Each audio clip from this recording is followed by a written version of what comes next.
Continuing with the last lecture.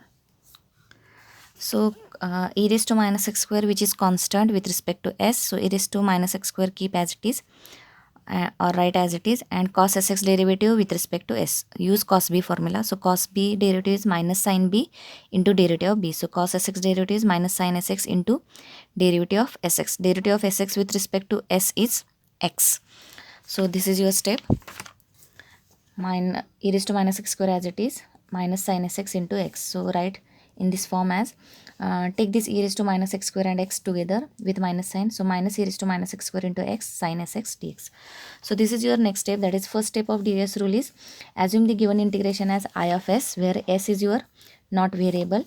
Then take the derivative with respect to s on both sides. So I derivative is di by ds, and right side derivative we have to take of inside the uh, inside the function. So integration from 0 to infinity, write as it is, and take the derivative of inside function, that is e raised to minus x square into cos sx with respect to s, and that derivative is your that derivative becomes partial derivative. Partial derivative with respect to s means we have to take the inside function derivative with respect to s. That time we have to keep the other letter, that is x, as constant. So here e raised to minus x square is your constant term, write as it is, and take the derivative of cos sx by using derivative of cos b derivative formula. So here take these two terms together, because these are the three terms: algebraic, trigonometric, exponential. We have to take these two terms together, and sin sx keep separately. So sin sx into dx. So the next step of ds rule is, first step is assume the notation. Then next step is take the derivative on both sides with respect to that that constant, that is s. Then the next step is to evaluate the integration. Then you can use the uv rule or Lie rule. So the first step is in ds rule, assume the notation. Assume the notation for the given integration. Next step is take the derivative on both sides with respect to s. While taking the derivative, the right side derivative becomes partial derivative. RHS derivative becomes partial derivative with respect to s. Next step is the integration sign remains as it is when you take the derivative. Now we have to evaluate this integration. So to evaluate the integration, use the regular methods. Write these steps in your notes. So your regular method means you can use UV rule or Lie rule by seeing that example. So here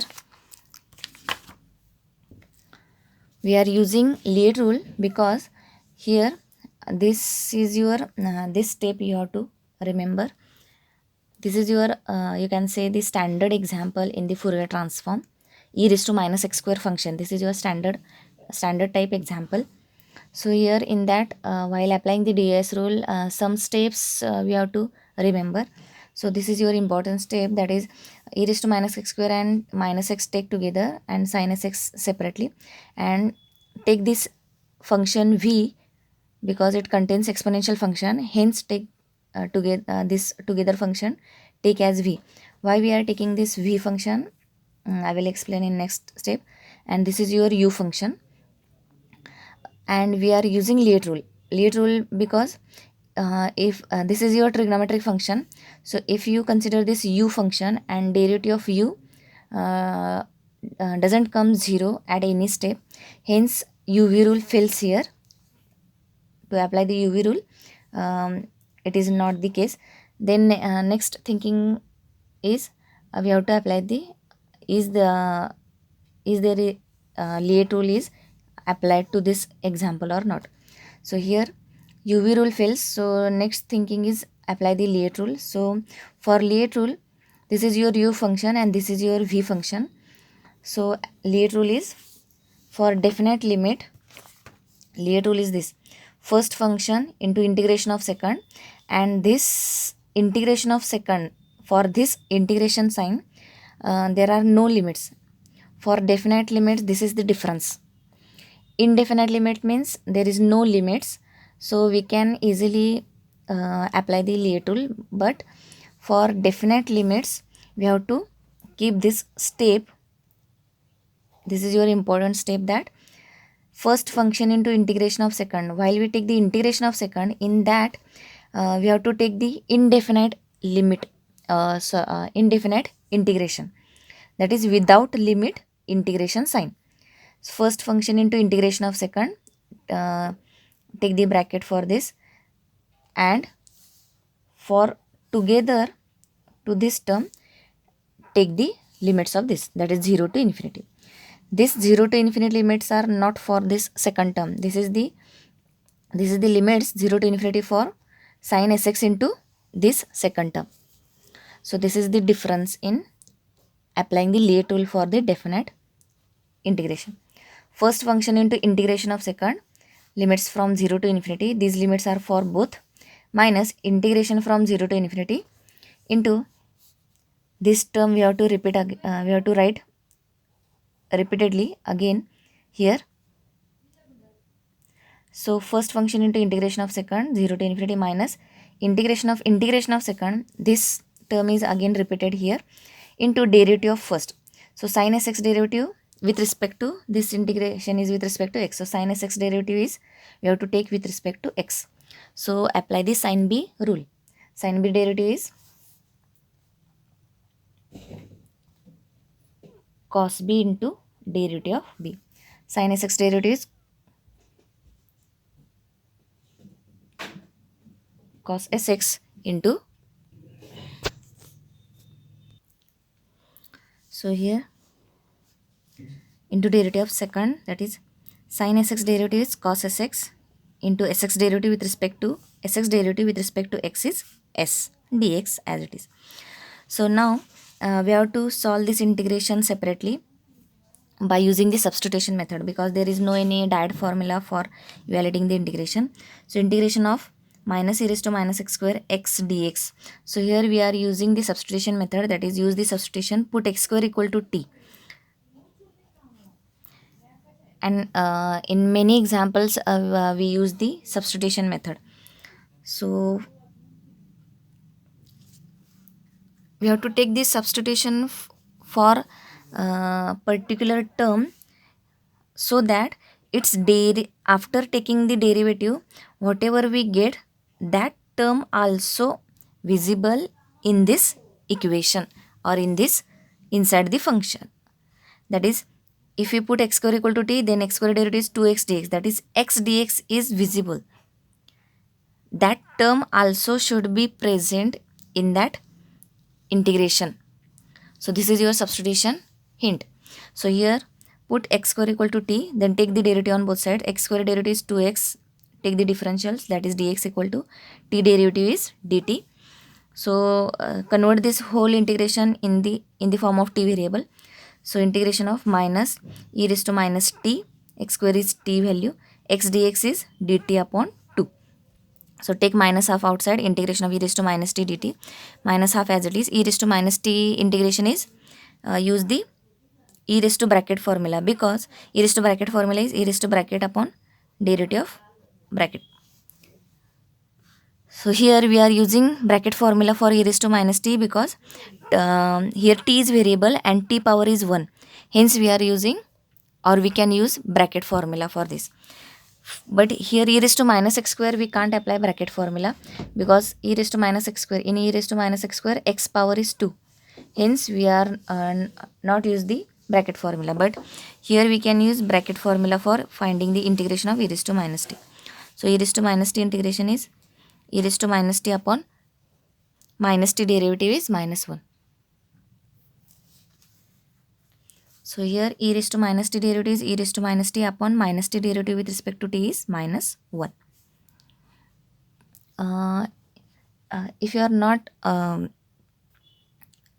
getting the derivative integration formula, so take the separate formula with you and then write the notes, because in many examples we are using these derivative and integration formulas. So in many example I have explained how to use the derivative and integration formula, but you must have to remember all the derivative integration formula, then only you can click the next steps to solve the examples. And in this chapter we must know all the integration formulae and their methods, because again there are new methods are in this chapter to evaluate the integration. So there is a even odd concept, or now in this example there is a dias rule. So e raised to minus t derivative is e raised to minus t integration is e raised to minus t upon minus t derivative is minus 1. Simplify this, we get half e raised to minus t, that is half e raised to minus t value is, again put t equal to x square, e raised to minus x square. So this is your answer of integration of second. Its answer is half e raised to minus x square. Put this answer here.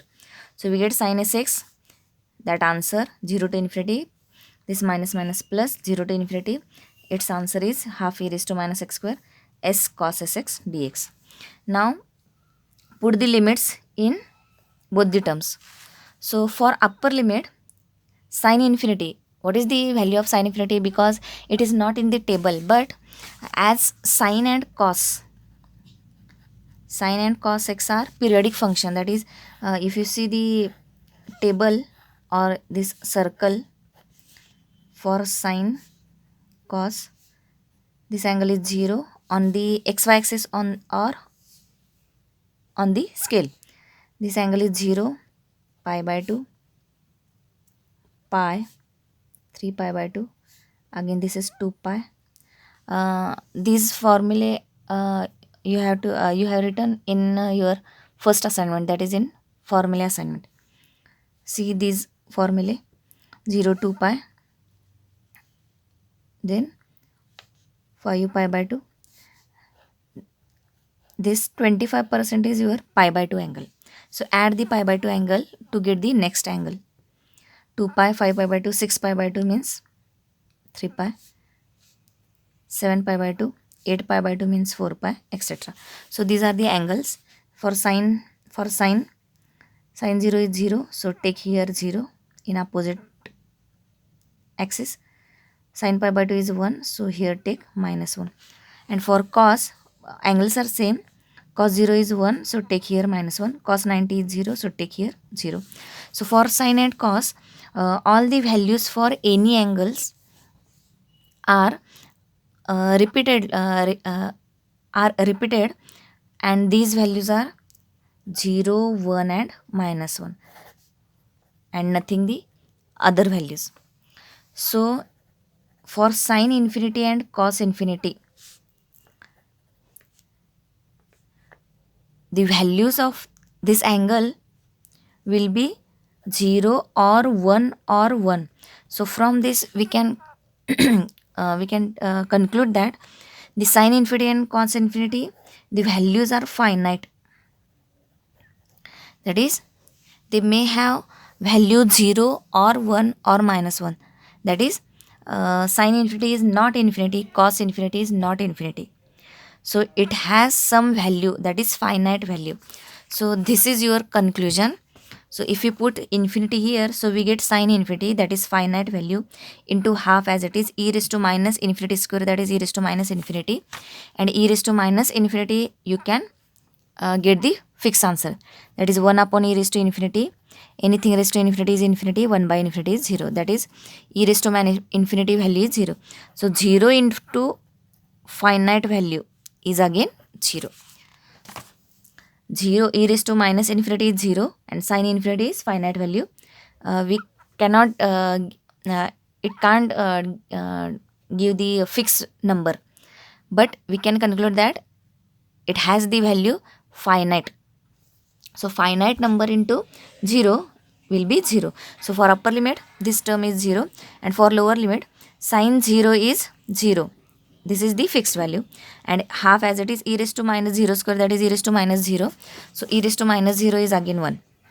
E raised to minus 0, that is 1 upon e raised to 0. anything raised to 0 is 1, that is 1. E raised to minus 0 is 1. So here 0 into 1 into half, that is 0. So here for both the limits, for infinity and for 0, this term goes to 0. Plus write the remaining integration as it is. S by 2 take outside because this integration is with respect to x, so s by 2 is constant. Take outside s by 2 into integration from 0 to infinity e raised to minus x square cos sx dx. Now you can realize that this is your original integration. Then what is the use to apply the DOS rule? This is the method that in DOS rule, first step is assume the notation, then take derivative on both sides with respect to s, and then evaluate the right side integration by using regular methods, that is UV rule or Liet rule. Here we are used Liet rule. By Liet rules, by after simplification we get this conclusion or last step, that is di by ds equal to this right side integration, right, as it is. And in DOS rule, in many examples or in all examples, the original example is repeated on the right side. This is your left side. Is equal to this integration and then this is equal to. So this integration which we have to solve and which we are solving, this integration is again repeated at this step. So this is the again common step in DOS rule. So here this is your original integration, and this original integration we are assumed as is or I. So write this integration as I. So di by ds equal to s by 2 into I. Now the next step is we have to solve this differential equation. Differential equation means it contains the differentials, that is dids. So how to solve? So again the next method is common in these DS examples. That is, next method is we have to apply the we have to solve this differential equation by using variable separable form. So here what is the variable separable form? Just remember for the particular example, for this particular example. So for variable separable form means with di take the I term, and with ds first we have to keep the differentials on the numerator, that is di and ds, no any differential at the denominator for the in the variable separable form. So here di is numerator, di is in the numerator, so we have to take ds in the numerator. How to take in the numerator? So we have to take this ds on RHS, that is di equal to s by 2 into I into ds. I have written directly here variable separable form. So here di equal to s by 2 I ds. Now di ds we have to take in numerator. Now we have to take I equation with it with this di. So on right side there is I, so take on left side. So 1 upon I di, and then write this s by 2 as it is because we want the s equation with this ds. So this is your variable separable form. In this, differentials are in must be in numerator, and with di there will be the I equation or constant. It is also variable separable form. So here with di take I equation with this, and take s equation with this ds. So this is your variable separable form.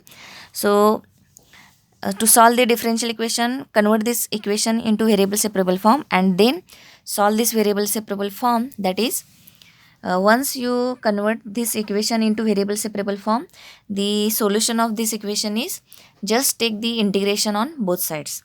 So here as there is a di, so take this integration with respect to I. So 1 upon I integration is log I because 1 upon x integration is log x. So 1 by I integration with respect to I is log I is equal to s 1 by 2 as it is. S integration with respect to s is s square by 2 because x integration is x square by 2. So s integration is s square by 2, and plus we have to take the integrating constants, and if we get the answer in the form of log, then take constant in the form of log. This is the simple way to find the constant value at the on the further steps.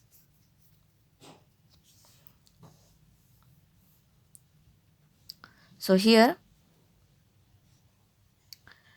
1 upon I integration is log I is equal to 1 by 2 as it is, s integration is square by 2 plus take don't take this c only, as the answer is in the form of log, so take log c as a constant, integrating constant. Then simplify this, take these two log terms on left side, log I minus log c, that is log I by c equal to s square by 4. So this equation we have to solve means find the value of I. So here log I by c equal to s square by 4. So I by c equal to e raised to, take this log on right side or take e raised to on the both sides. So take this log on right side, that is I by c equal to it. The log is converted on RHS as e raised to. So I by c equal to e raised to s square by 4. So I equal to c e raised to s square by 4. So just this is your not the final answer, because it contains the unknown constant, that is c, and in the next step we have to find this c value and put this c value in this solution. Again we get the final answer of I, and I means your IS, that is integration answer. So here to find the value of c,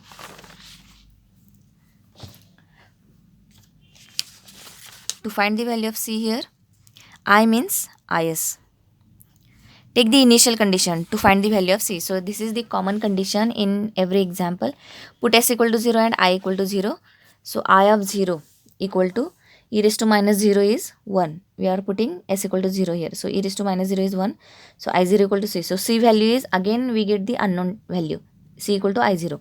And this I0 we must have to find. And this I0 we can find from the equation 1. Equation 1 is is equal to 0 to infinity this integration.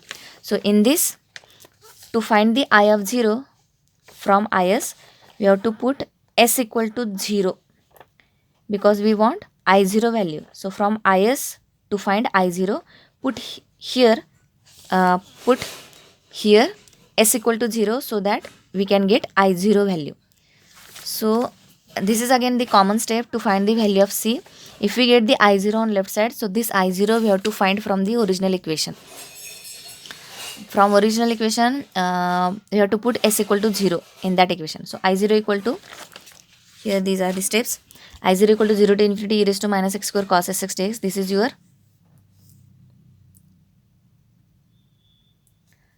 your is.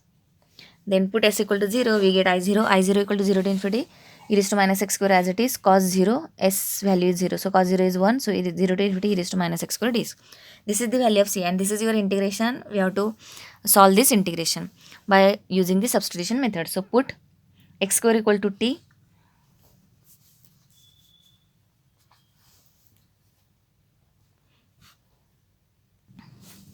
Put x square equal to t. This integration is the integration of e raised to minus x square we can find by using substitution method, because it has the limits. But without limits, e raised to minus x square dx, this is the difference. Without limits we can't find this integration by using substitution method. Same substitution, that is x square equal to t. You can solve by substitution, but without substitution we can't find this integration without limits. Hence, in these previous steps, this is the, if you directly use here Liet rule, in Liet rule we get integration of e raised to minus x square, but e raised to minus x square, integration of second term, first function into integration of second, that is integration of e raised to minus x square is without limits. That in that step we get the term as without limits e raised to minus x square dx function. And if we use the Liet rule directly here, we get in that Liet rule without limit this equation, and we can't find this integration by substitution method.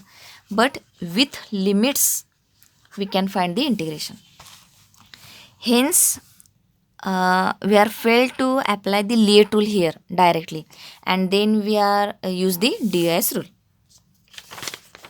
Now here e raised to minus x square integration is with limits, hence we can evaluate this. So using substitution method, put x square equal to t, so 2x dx equal to dt. These are the limits for x. Find the limits of t. Put x equal to 0 here, t equal to 0 square, that is 0. Put x equal to infinity, infinity square, that is t equal to infinity. So limits of t are 0 to infinity. So 0 to infinity e raised to minus t, dx value is dt upon 2x and dt upon 2x. So in substitution method, whole integration we have to convert into t variable. So here dt upon 2x, x is remaining, so again we have to convert that x in the form of t variable, and x value is from this, x value is root t.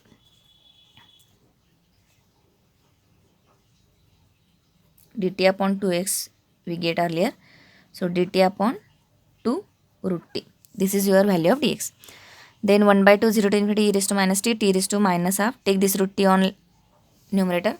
So this is your t raised to half on numerator. This will be t raised to minus half dt. Now here this is again the important step. In this example, this is the important example because we come across the new things in this example. That is first DOS rule, that method, then variable separable form, how to find this, how to solve this variable separable form, just take the integration on both sides. Then find the value of c by using initial condition s equal to 0, I equal to 0. Then substitution method is your regular method. Then to evaluate this integration, there is one standard formula in the form of gamma function.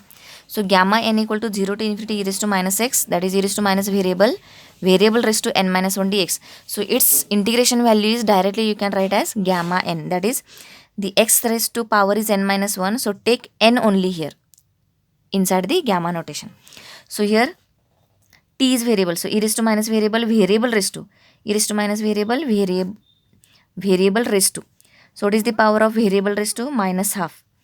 So compare these two integrations. So n minus 1 value is minus half. Find the value of n. So 1 minus half, that is half. Put this n value half here. So gamma half, and gamma half has the fixed value, that is root pi.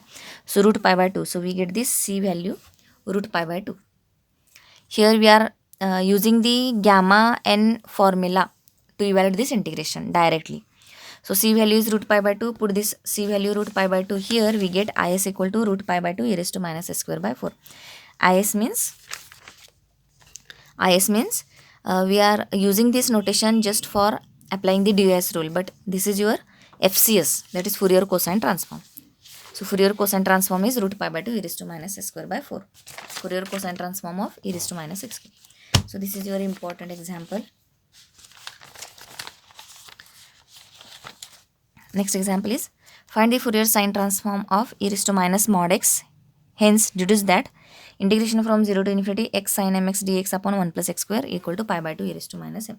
For hence part, the answer is given for m greater than 0. So first find Fourier sine transform. So here e raised to minus mod x. So first we have to define this mod function. So this is your fx value. So fx equal to e raised to minus mod x. So mod has two values, negative and positive value. So e raised to minus mod x. So e raised to minus as it is. Take this mod x as positive value when x is positive, that is 0 to infinity.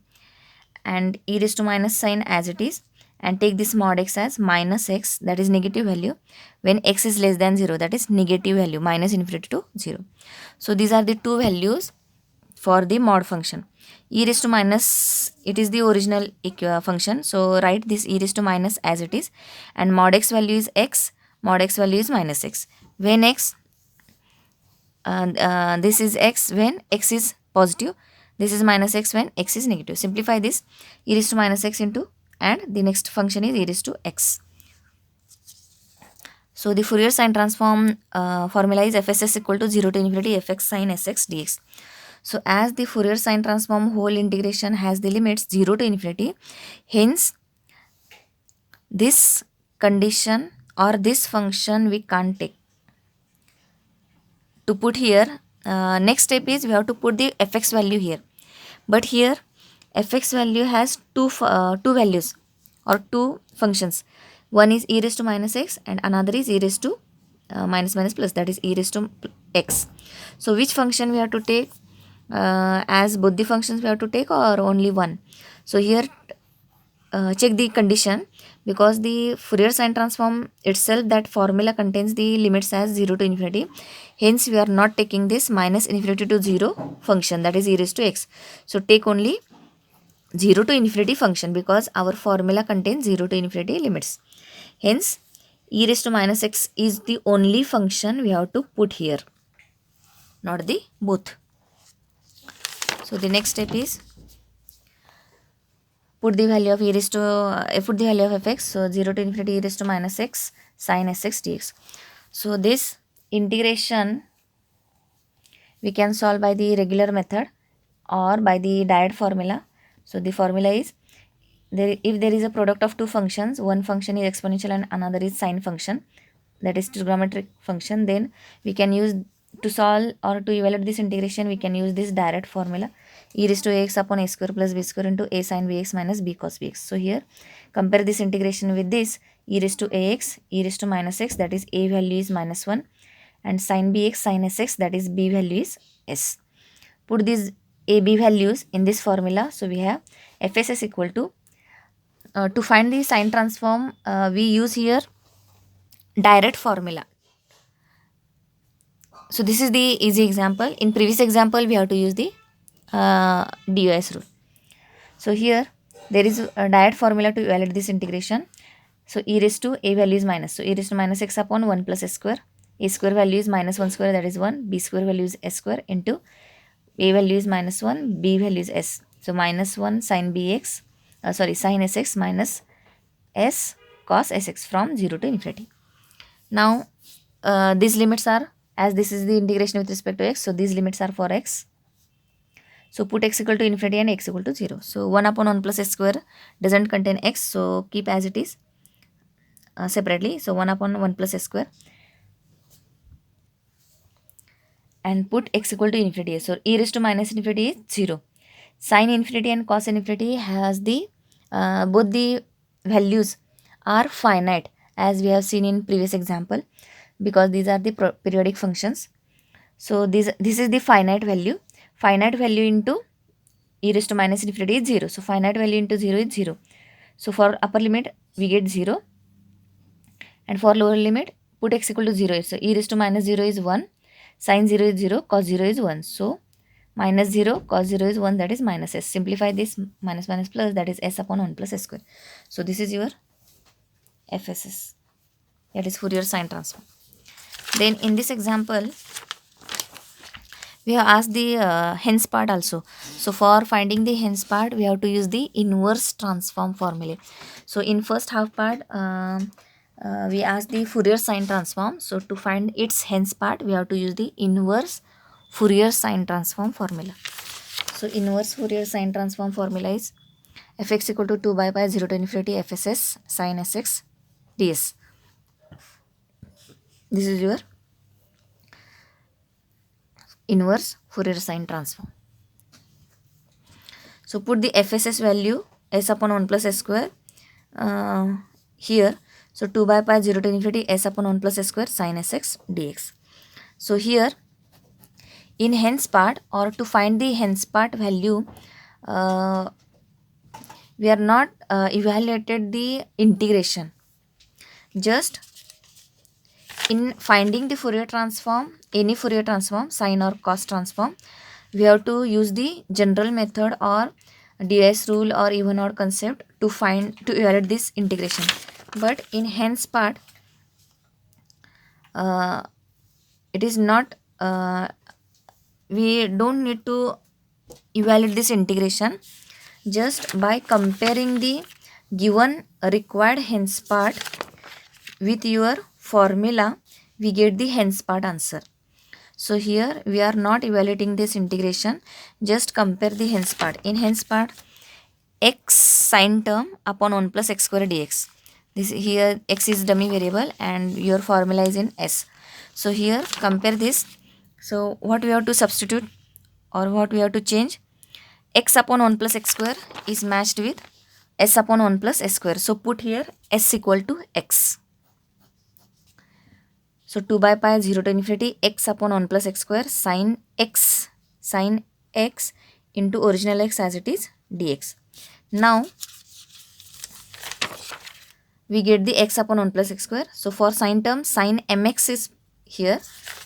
So we have sine x into x. So as we have already put s equal to x, so for originally x, we have to put x equal to m, so that we get sine m into x.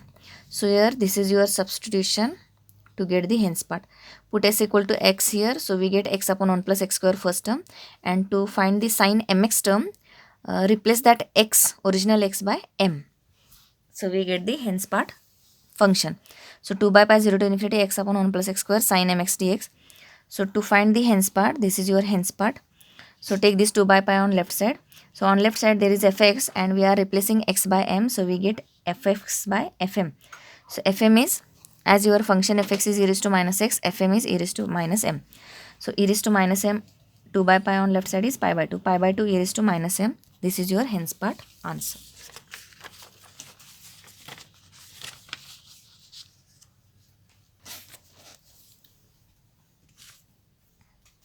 Thank you.